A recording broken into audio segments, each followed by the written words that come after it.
ओम शांति और नमस्कार। मैं आप सभी भाई बहनों का बहुत दिल से हार्दिक स्वागत करता हूं और अभिनंदन करता हूं। I extend a very hearty welcome to all of you my dear divine brothers and sisters. हम अपने जीवन को ऊर्जा से कैसे भरपूर कर सकते हैं। कहते हैं energy is the capacity to do work. कार्य करने की क्षमता को हम ऊर्जा कहते हैं। हम कर्म तो करते ही हैं, लेकिन कितने उमंग उत्साह के साथ कोई कर्म करते हैं, इस पर विचार करना बहुत बहुत ज़रूरी है। दोस्तों, अपने बचपन के दिनों को ज़रूर याद करिए। आपको सुबह उठकर स्कूल जाने में कितना तकलीफ़ होता था, लेकिन अगर आपको पता है कि कल आपको किसी पिकनिक में जाना है तो रात को नींद नहीं आएगी। सुबह हम कितना एनर्जेटिक फील करते हैं, कितने उमंग उत्साह में, कितने खुशी में और कितने आनंद में हम सुबह उठते हैं, तैयार होते हैं और दौड़ते दौड़ते हम स्कूल पहुंचते हैं। इस सकारात्मक ऊर्जा से कर्म करना ये बहुत बहुत ज़रूरी है। दोस्तों, ये जो ऊर्जा जो है दो स्तर पर काम करती है। एक है शारीरिक स्तर पर और दूसरा जो है वो मानसिक या भावनात्मक स्तर पर। The energy works at the physical dimension and at the mental and emotional level. दोस्तों, शरीर में ऊर्जा होने का मतलब है कि हमारा शरीर तंदुरुस्त होगा और हमारा शरीर निरोगी होगा। मुझे याद आता है, इसी तरह एक अंतर्राष्ट्रीय योग दिवस के कार्यक्रम में मेरे सामने बहुत सारे लोग बैठे थे। तो मैंने कहा, देखिए, हम अपने जीवन की मनोकामना को लेते हुए कि हमारा शरीर स्वस्थ रहे, हमारा परिवार स्वस्थ रहे, अच्छे रहें, इस मनोकामना को लेते हुए हम मंदिरों में जाते हैं और मंदिरों में जाकर देवी देवताओं से ये मन्नत मांगते हैं, ये प्रार्थना करते हैं कि हम स्वस्थ रहें, हमारे परिवार के सदस्य स्वस्थ रहें। सभी ने कहा यस। तो मैंने लोगों से पूछा, अच्छा बताइए, जिन देवी देवताओं के पास हम मंदिरों में जाते हैं, वो देवी देवताएं अपने स्वास्थ्य को ठीक रखने के लिए क्या करते थे? तो एक भाई ने हाथ खड़ा करके कहा, स्वामी भाई, देवी देवताएं जूस पीते थे। मैंने कहा, क्या खाते थे, क्या पीते थे, वो हम बाद में देखेंगे, लेकिन वो अपने शरीर की तंदुरुस्ती के लिए क्या करते थे, कौन सा व्यायाम करते थे? तो सभी लोग सोचने लगे। आप भी इस पर विचार करिए। और दोस्तों, अगर देखा जाए पूरे भारतवर्ष में जितने भी मंदिर हैं, जितने भी देवी देवताओं का इन मंदिरों में गायन होता है, इसका मतलब है कि एक समय पर ये धरती बहुत सुंदर स्वर्ग था और यहाँ पर यही देवी देवताएं निवास करते थे, कंप्लीट हेल्दी, वेल्दी और हैप्पी। तो दोस्तों, जरा सोच कर बताइए कि ये देवी देवताएं अपने स्वास्थ्य को ठीक रखने के लिए कौन सा व्यायाम करते थे? मुझे विश्वास है कि हम भारतवासियों को फटाक से जवाब मिलेगा कि देवी देवताएं बहुत खुशी में, बहुत आनंद में नृत्य करते थे, डांस करते थे। इसे सभी देवी देवताओं को रास करते हुए दिखाया गया है। तो दोस्तों, भारत में एक समय पे जब देवी देवताओं की दुनिया थी, उस समय तन बहुत दुरुस्त था और मन बहुत खुशी में, मन बहुत आनंद में था। 2500 वर्ष सतयुग और त्रेता युग, गोल्डन एज और सिल्वर एज में देवी देवताओं की दुनिया स्वर्ग था। इसलिए खुशी में, आनंद में हम नृत्य करते थे। जैसे ही हम द्वापर युग में पहुंचे तो हमारे अंदर जो दिव्य गुणों की जो सकारात्मक ऊर्जा थी दोस्तों, वो धीरे धीरे कम होने के कारण मन निराश होने लगा। और जब मन निराश और उदास होने लगा तो नृत्य करने का मन नहीं किया। और उस समय, आज से करीब 2500 वर्ष पहले, ऋषि पतंजलि ने ये देखा कि अब क्योंकि लोग नृत्य नहीं कर रहे हैं तो रोगी बनने लगे हैं। तो फिर उन्होंने ये महसूस किया कि उनके जो पूर्वज क्या करते थे। तो उनके पूर्वज जो थे वो देवी देवताएं थे, वो तो नृत्य करते थे, लेकिन उस समय के लोग क्योंकि मन से उदास थे तो नृत्य नहीं कर सकते हैं। और उस समय ऋषि पतंजलि ने वही नृत्य के अलग अलग पोज को लेकर योगासन डेवलप किया। दोस्तों, जब हम एक्सरसाइज करते हैं, योगासन करते हैं, तो उससे ये ब्लड सर्कुलेशन होता है, जिसके कारण हमारे शरीर जो है वो तंदुरुस्त होता है। तो चलिए, आज अंतर्राष्ट्रीय योग दिवस के उपलक्ष्य में हम शुरू करते हैं शारीरिक व्यायाम से। और मैं सभी भाई बहनों से नम्र निवेदन करूंगा कि जब वो ये एक्सरसाइज करें तो बहुत खुशी से, बहुत आनंद के साथ एक्सरसाइज करें। So let's take a small break and we will do some physical exercises.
ओम शांति।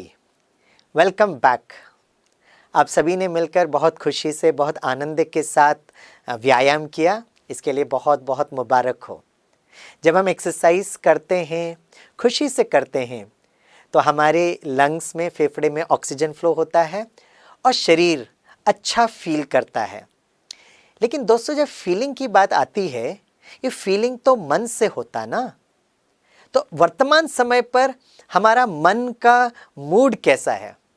वर्तमान समय पर हमारे मन की ऊर्जा की स्थिति कैसी है?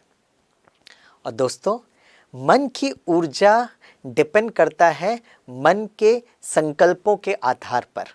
अर्थात जो हमारे मन में संकल्प चल रहे हैं, उसकी क्वालिटी कैसी है। और अभी का समय अगर हम देखेंगे तो बहुत अनिश्चितता है। There's a lot of insecurity। अपने लिए, परिवार के लिए, खास कर जॉब के प्रति, संबंधों में बहुत टकराहट हो रही है और एक बहुत बड़ा डर और भय का माहौल हो गया है। तो जब मन उदास होता है तो बताइए मन की ऊर्जा कैसे बढ़ सकती है? और मन अगर खुश नहीं है तो तन दुरुस्त कैसे हो सकता है? इसीलिए जब एक व्यक्ति बीमार पड़ता है, भले वो शारीरिक व्यायाम ना भी कर सके, लेकिन मन को शक्तिशाली, मन की ऊर्जा को बढ़ाने पर चिंतन करना बहुत बहुत ज़रूरी है।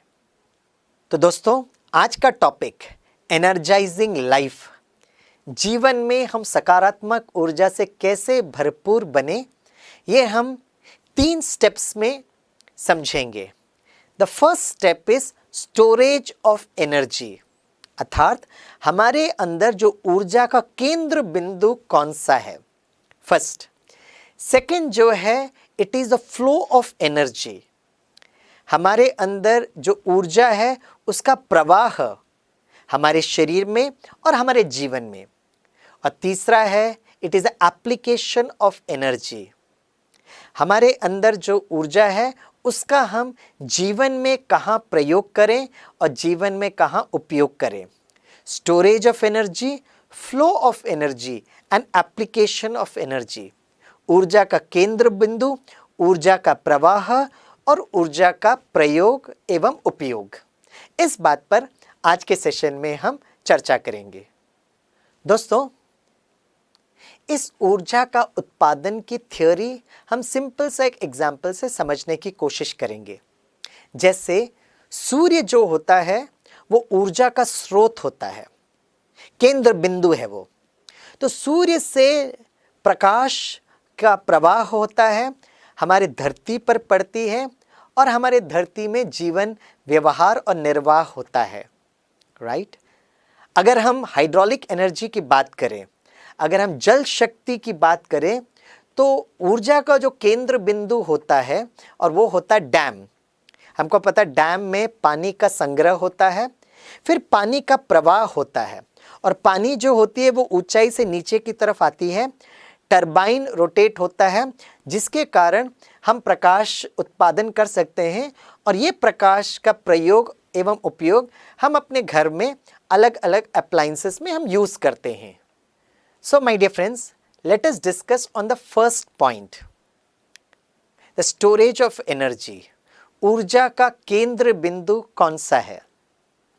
जैसे कुछ समय पहले हमने एक्सरसाइज किया, राइट। हमने ये संकल्प किया कि मुझे एक्सरसाइज करना है और धीरे से वो जो संकल्प जो है वो ऊर्जा में कन्वर्ट हुई और मैंने धीरे से हाथ उठाया, धीरे से मैंने स्ट्रेचिंग एक्सरसाइज की, मैंने प्राणायाम किया, मैंने सूर्य नमस्कार किया। ये सारा एक्सरसाइज या व्यायाम तो मैंने किया, लेकिन प्रश्न उठता है कि अगर मेरे हाथ को भी उठाना है तो ये कर्म हो रहा है।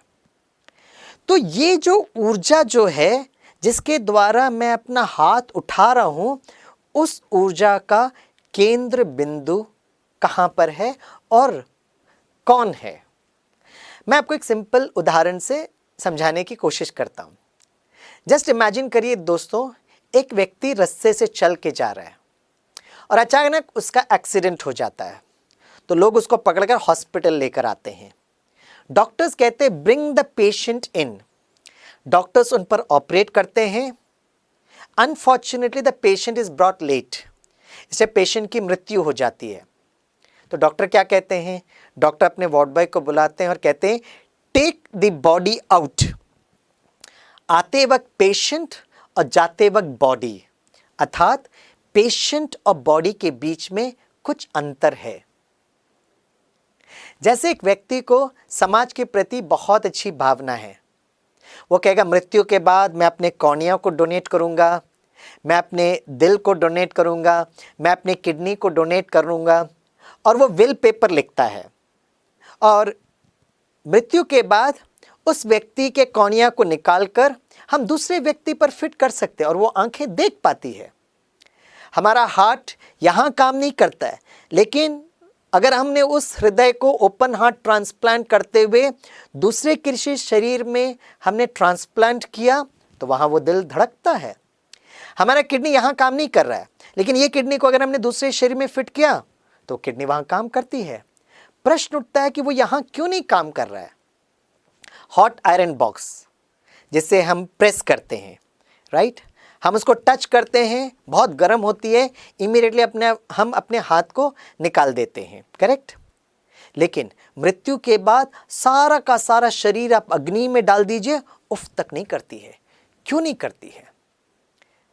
हम कहते हैं reflex action, nerve ending signal to my brain, but after death वो क्यों नहीं महसूस कर पा रही है? मृत्यु के बाद मैं अपना हाथ क्यों नहीं उठा पाता हूं? क्योंकि इस हाथ को उठाने के लिए जो ऊर्जा है, वो ऊर्जा हमारे शरीर से निकल गया है। इसीलिए हमको योग में ये समझना पड़ेगा कि मैं कौन हूं। पुरुष और प्रकृति के बीच में संबंध की बात हम सबको पता है।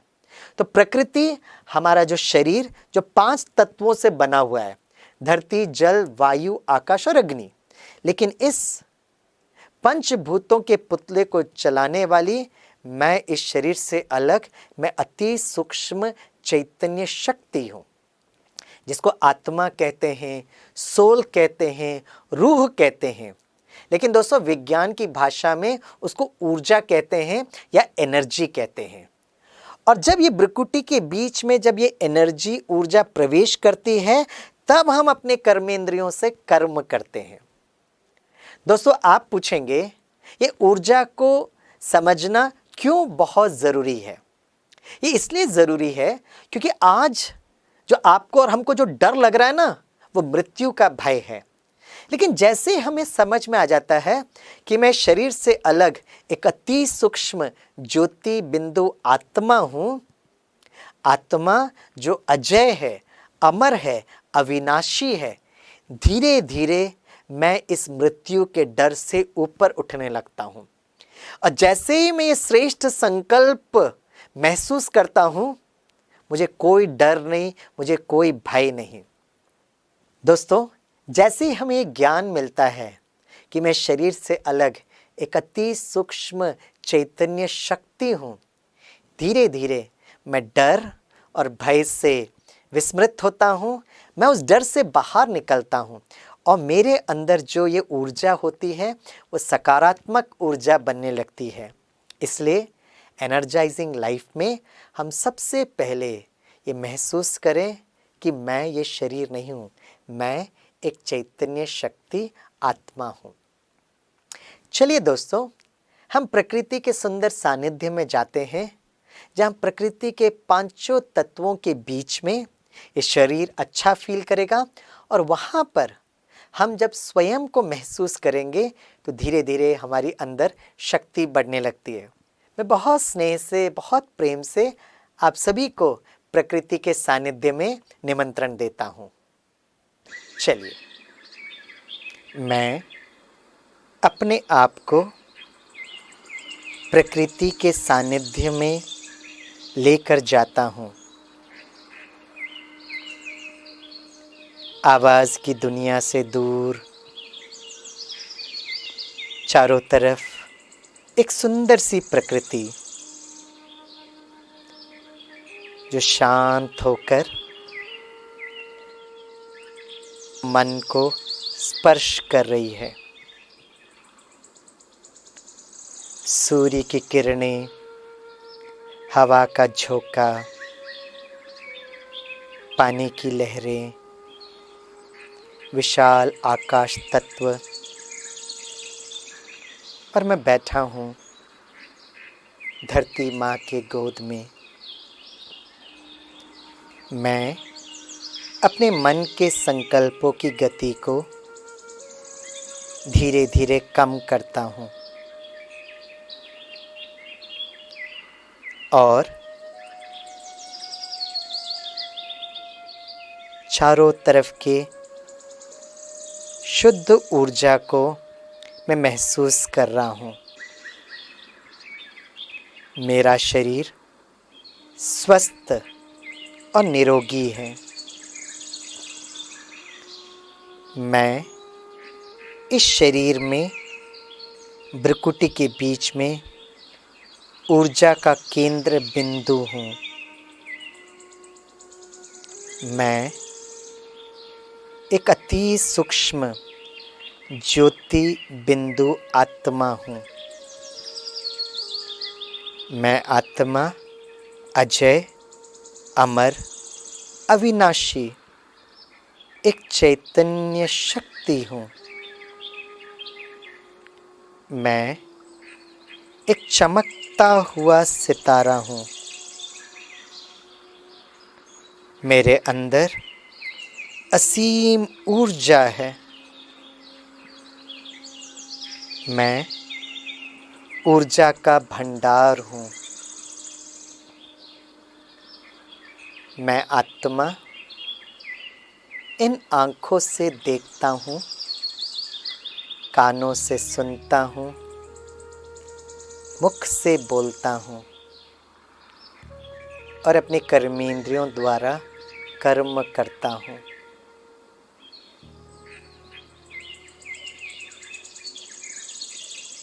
ओम शांति। हमने अभी ये समझा कि जो ऊर्जा का जो केंद्र बिंदु है वो भ्रुकुटी के बीच में मैं आत्मा। अब हम जानेंगे ऊर्जा का प्रवाह, द फ्लो ऑफ एनर्जी। दोस्तों, जो आत्मा अपने अंदर जो संकल्प क्रिएट करते हैं उसकी जो ऊर्जा होती है दो शरीर में फ्लो होती है। एक है हमारा स्थूल शरीर जिसमें सारे सिस्टम अवेलेबल है, और दूसरा है वो हमारा है सूक्ष्म शरीर, the energy body, the etheric body. आत्मा जो मन के द्वारा जो संकल्प रचती है और उसमें जो भावनाएं उत्पन्न होती है, उससे हमारे चारों तरफ एक प्रकाशमय काया, एक आभा मंडल, एक ऑरा बनता है। दोस्तों, सारे दिन में मैं आत्मा जो संकल्प की रचना रचता हूँ, जो श्रेष्ठ भावनाएं होते हैं, उससे मेरा प्रकाशमय काया बहुत पॉजिटिव, बहुत एनर्जेटिक हो जाता है, जिससे मेरा स्थूल शरीर भी स्वस्थ रहता है। लेकिन अगर मैंने नकारात्मक संकल्प या नकारात्मक भावनाएं मेरे मन में अगर आती है, तो मेरा प्रकाशमय काया की जो ऊर्जा होती है वो धीरे धीरे कम हो जाती है, और जब उसकी ऊर्जा कम होती है तो ऑटोमेटिकली हमारा जो शरीर जो होता है वो रोगी बन जाता है। मैं आपको एक सिंपल सा सहज उदाहरण से मैं आपको समझाने की कोशिश करूँगा। जैसे हमारे घर में फ्रिज होता है, फ्रिज के अंदर हम बहुत सारा सामान भर देते हैं, और अगर हमने लाइट या इलेक्ट्रिसिटी का स्विच ऑफ कर दिया तो उसके अंदर का जो सामान है वो जल्दी खराब हो जाता है। उसी तरह मैं श्रेष्ठ और अच्छे संकल्प हर दिन करना बहुत बहुत ज़रूरी है। तो ये श्रेष्ठ संकल्प हम करें कैसे? आत्मा के 7 स्वधर्म हैं। बस मुझे योग में उस स्वधर्म में टिकना है, उस स्वधर्म में स्थित होना है। इसलिए हमेशा आत्मा को सतोगुणी कहते हैं। और जब आत्मा ये 7 गुणों में टिकने लगती है तो हमारा जो सूक्ष्ममय काया शक्तिशाली बनता है, जिससे हमारे स्थूल शरीर में जो 7 सिस्टम होते हैं उसमें वो ऊर्जा का प्रवाह होता है, वो सुव्यवस्थित ढंग से अपना कार्य करता है। आत्मा के जो 7 गुण हैं, मैं आत्मा आनंद स्वरूप, ज्ञान स्वरूप, शांत स्वरूप, प्रेम स्वरूप, सुख स्वरूप, मैं आत्मा पवित्र स्वरूप, और मैं आत्मा शक्ति स्वरूप। ये आत्मा का स्वधर्म है। और जो हमारे स्थूल शरीर के जो 7 सिस्टम हैं, पहला है एंडोक्राइन सिस्टम, दूसरा है हमारा न्यूरो सिस्टम, तीसरा है ENT ear nose throat system, चौथा जो है कार्डियोवैस्कुलर सिस्टम, पांचवा है हमारा डाइजेस्टिव सिस्टम, छठा है हमारा सर्कुलेटरी सिस्टम, और सातवां जो है हमारा मस्कुलर और स्केलेटन सिस्टम। अब फ्लो ऑफ एनर्जी, ऊर्जा का प्रवाह के लिए क्या करना है? सबसे पहले अपने स्वधर्म में स्थित होना है। भ्रुकुटी के बीच में मैं चमकता हुआ सितारा चैतन्य आत्मा हूँ, मैं आत्मा आनंद स्वरूप। उसको महसूस करना, क्योंकि दोस्तों वो हमारा स्वधर्म है। और जैसे ही मैं कहता हूँ मैं आत्मा आनंद स्वरूप, तो आत्मा से वो आनंद के वाइब्रेशंस हमारे शरीर में जो राज ग्रंथियां हैं, जो एंडोक्राइन ग्लैंड्स है, उसको वो टच करती है और हमारा जो सिक्रीशंस है, हार्मोनल सिक्रीशंस बहुत अच्छा होता है। इसलिए अगर हम बहुत खुश होते हैं तो आत्मा जो होती है वो हैप्पी हार्मोन्स रिलीज करती है, जिसको एंडोर्फिन्स कहते हैं, एनकेफेलिन्स कहते हैं। लेकिन अगर दुख, डर, भय, चिंता का संकल्प अगर हम क्रिएट करते हैं तो आत्मा जो है वो नेगेटिव एनर्जी रिलीज करती है, जिससे हमारे शरीर में नेगेटिव हार्मोन्स का उत्पादन होता है, जिसको कॉर्टिसोल्स कहते हैं, जिसके द्वारा फिर वो बैड कोलेस्ट्रॉल भी बनाता है। इसलिए मैं आत्मा आनंद स्वरूप, उसको महसूस करें। करेक्ट। और जैसे ही मैं महसूस करता मैं आत्मा आनंद स्वरूप हूँ, तो हमारा जो सहस्त्रात्र चक्र है वो ऑटोमेटिकली काम करने लगता है। इसलिए आपने योगा में 7 चक्रों की भी बात कही।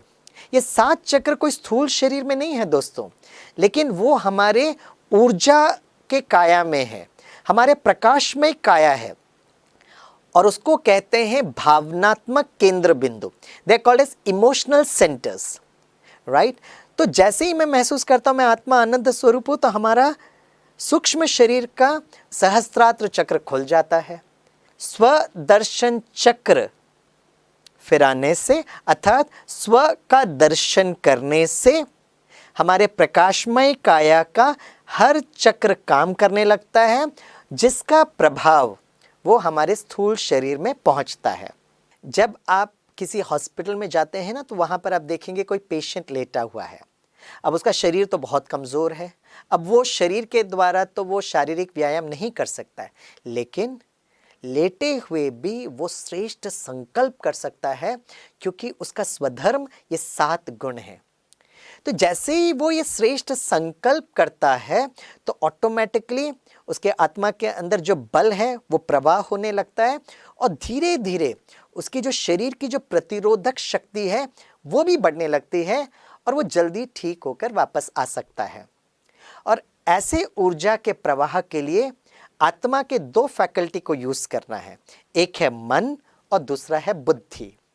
तो मन का काम है विचार करना, और बुद्धि का काम है उसका चित्र निर्माण करना। जैसे मैं कहता हूं सूर्योदय, तो जैसे ही मैं वो सूर्योदय कहता हूं तो वो संकल्प आप तक पहुंचता है, आपके मन ने उसको स्वीकार किया, इमीडिएटली आपकी बुद्धि उसका चित्र बनाती है, और मैं मन बुद्धि से सुबह सुबह का सूर्योदय देख सकता हूं। तो चलिए दोस्तों, थ्योरी तो हमने समझ लिया है, अब हम इसको प्रैक्टिकल में प्रयोग करके देखते हैं। तो मैं आपको कुछ संकल्प दूंगा, वो संकल्प आपके मन तक पहुंचेगी और बुद्धि उसका चित्र निर्माण करना। क्योंकि हम ऊर्जा की प्रवाह की बात कर रहे हैं, तो हम प्रकृति के नज़दीक जाएंगे और स्थूल पानी के प्रवाह को देखेंगे। पानी ऊपर से नीचे बह रहा है, वहाँ पर हम आपको लेकर जाएंगे, और जब आप ये अच्छा सा सुंदर सा दृश्य देखेंगे, क्योंकि हमारा जो शरीर है वो भी 70 से ज़्यादा प्रतिशत पानी है, तो जैसे ही आप वो श्रेष्ठ संकल्प करेंगे तो महसूस करना आत्मा से ये पॉजिटिव ऊर्जा सारे है ना सूक्ष्म शरीर में भी और हमारे स्थूल शरीर के हर सिस्टम तक पहुंच रही है, और हम स्वस्थ बनते जा रहे हैं। चलिए, आप सभी का बहुत दिल से स्वागत है। ओम शांति। मैं इस सुंदर से झरने को देख रहा हूं। पानी में कितनी ऊर्जा व शक्ति है, कितनी उमंग उत्साह से आगे अपने लक्ष्य तरफ अग्रसर है। वैसे मैं भी भ्रुकुटी के बीच में एक चैतन्य ऊर्जा हूँ। मैं आत्मा आनंद स्वरूप। भ्रुकुटी के बीच से आत्मा से आनंद के वाइब्रेशंस मेरे पूरे शरीर में प्रवाह हो रहा है, और मेरी राज ग्रंथियाँ एंडोक्राइन सिस्टम सुव्यवस्थित ढंग से कार्य कर रही है। मैं आत्मा ज्ञान स्वरूप, ज्ञान के वाइब्रेशंस, ज्ञान की ऊर्जा मेरे सारे मस्तिष्क पर फैल रहा है। मेरा न्यूरो सिस्टम चार्ज हो रहा है।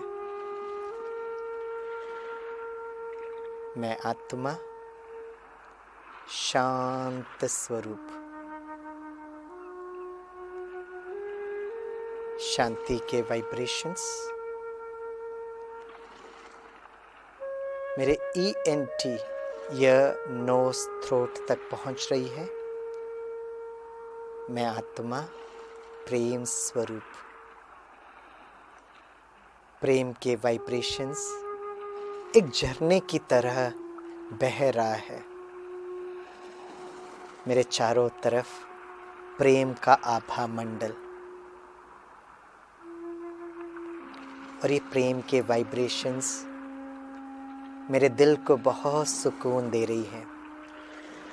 मैं आत्मा सुख स्वरूप, सुख के वाइब्रेशंस मेरी पाचन प्रणाली स्वस्थ बना रही है।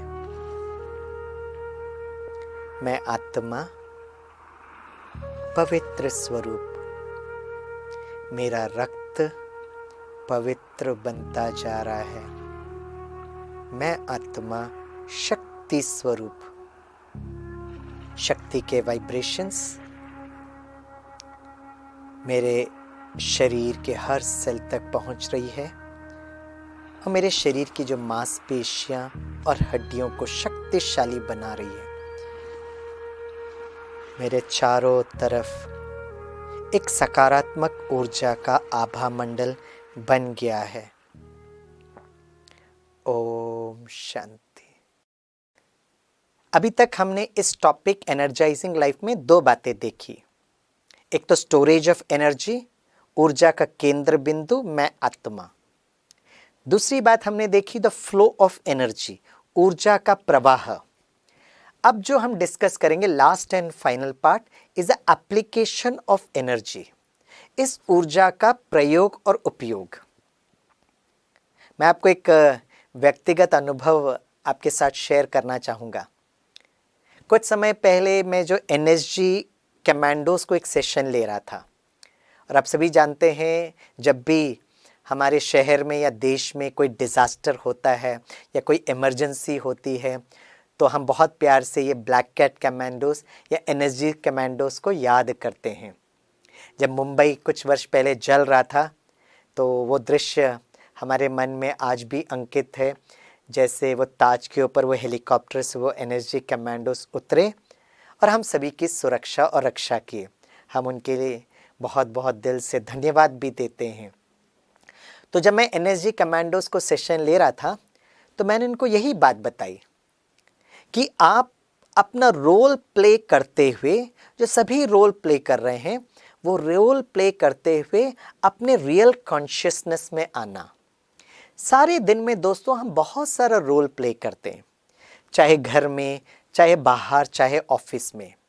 वो रोल प्ले करते हुए जब हम आत्मिक स्मृति में रहते हैं तब we call it as an application of energy, उसको हम कर्म योगी कहते हैं।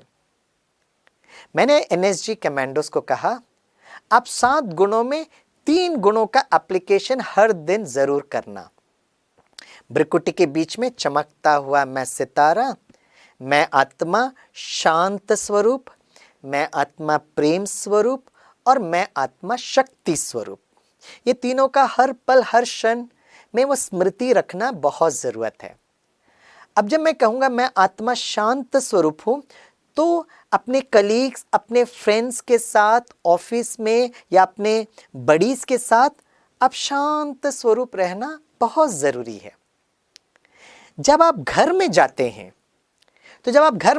हैं तो एक कमांडो के रूप में नहीं जाना, क्योंकि वहाँ पर आप पति का रोल प्ले कर रहे हैं, पिता का रोल प्ले कर रहे हैं, बेटे का रोल प्ले कर रहे हैं।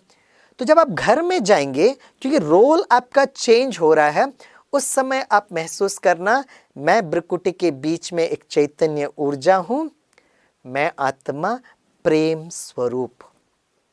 क्योंकि घर में प्रेम की बहुत ज़्यादा ज़रूरत है। और फिर मैंने उन कमांडोज को कहा कि जब आप एक फील्ड में जाते हो, आप युद्ध मैदान में जाते हो, तब आप महसूस करना, मैं आत्मा शक्ति स्वरूप।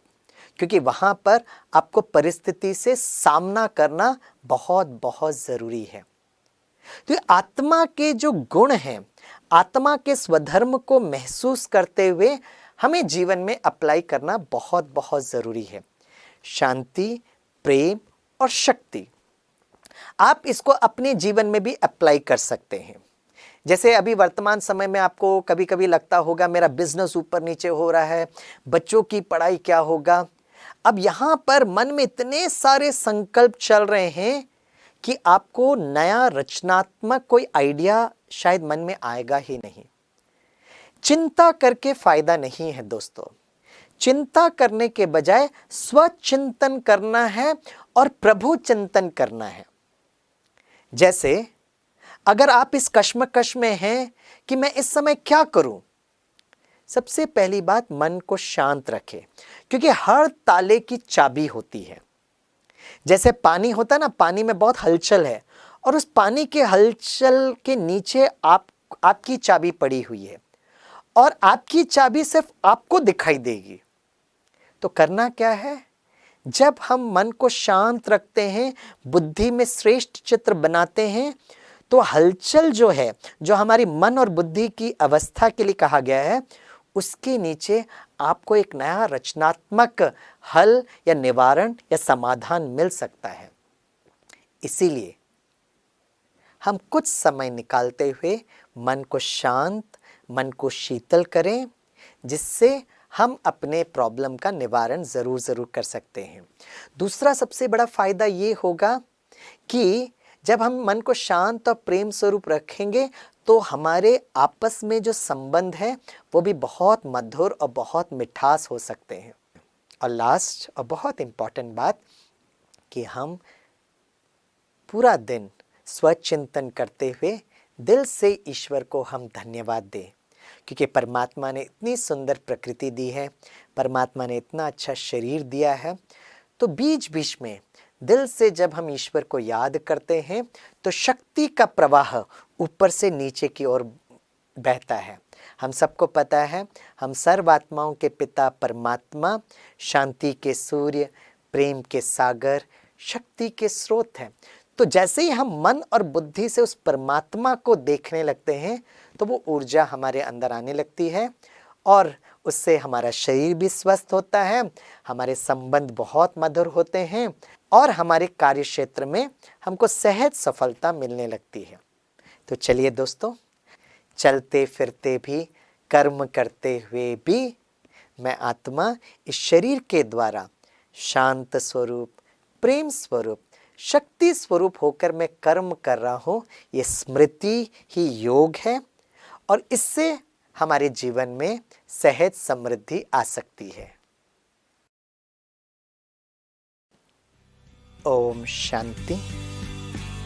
चलिए दोस्तों, हम एक बहुत सुंदर यात्रा पर निकले।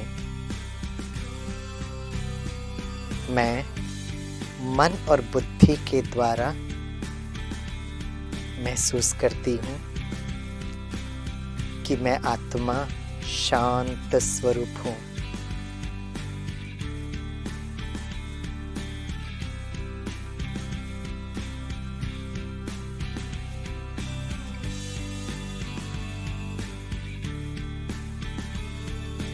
मैं प्रकृति के बीच में मैं चैतन्य ऊर्जा हूँ। मेरा स्वधर्म शांत स्वरूप और प्रेम स्वरूप है। मन बुद्धि से मैं अपने आप को अपने घर में लेकर जाती हूँ। मैं अपने उस परिवार को देखता हूँ और अपने रोल को महसूस करता हूँ। अगर आज तक मैं गुस्सा या क्रोध से कर्म करता था, तो मैं अपने स्वधर्म में टिककर शांत स्वरूप, प्रेम स्वरूप होकर कर्म करते हुए मैं महसूस कर रहा हूँ। इस जीवन रूपी यात्रा में चलते चलते मैं अपने कार्य क्षेत्र को भी देख रहा हूँ। भले मेरे कर्म क्षेत्र में बहुत चुनौतियां हैं, लेकिन मुझे उस ईश्वर पर संपूर्ण विश्वास है कि मैं इस परिस्थिति से भी विजय जरूर प्राप्त करूंगा। खुशियां और सफलता मेरा जन्म सिद्ध अधिकार है। परमात्मा जो अदृश्य ऊर्जा है, उसके प्रकंपन मुझ आत्मा तक पहुंच रहे हैं और मेरा जीवन स्वस्थ और सुरक्षित है। बहुत दिल से, स्नेह से, प्यार से उस परमात्मा के ऊर्जा को मैं महसूस कर रहा हूँ और दिलो दिल परमात्मा को बहुत दिल से शुक्रिया और धन्यवाद कर रहा हूँ। ओम शांति।